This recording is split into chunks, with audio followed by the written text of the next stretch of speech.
এক প্রাণের বন্ধু জিজ্ঞাসা করেছে যে বন্ধু তুমি কি করো। বন্ধু দেখাবো যে আমরা কি করি বা কী করি বা কোন কাজে যুক্ত আছি। আর এটা হচ্ছে আমার স্বপ্ন প্রজেক্ট, আমার সাথে যুক্ত আছি বা আমি কি করে খাই, হ্যাঁ আমার কোন কাজের ভিত্তিতে আমার জীবিকা নির্ভর করে, আমি সব কিছুই দেখাবো। অবশ্যই জন্য স্পেশালি ভিডিওটা দিলাম।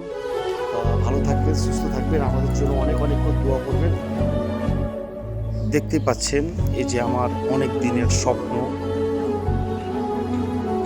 এই স্বপ্নের প্রজেক্ট, অনেক পরিশ্রম, অনেক কষ্ট এর মধ্যে লুকিয়ে আছে। তা যাই হোক, আপনারা আমার জন্য অনেক অনেক দোয়া করবেন যেন এই প্রজেক্টটা করেছি অনেক বড় স্বপ্ন নিয়ে, আশা নিয়ে। সবথেকে বড় কথা আপনাদের আশীর্বাদ দরকার, আর আপনারা আশীর্বাদ করবেন যাতে প্রজেক্টটা আরও সুন্দর হয় বা আরও ডেভেলপ হয়। সবথেকে বড় কথা হচ্ছে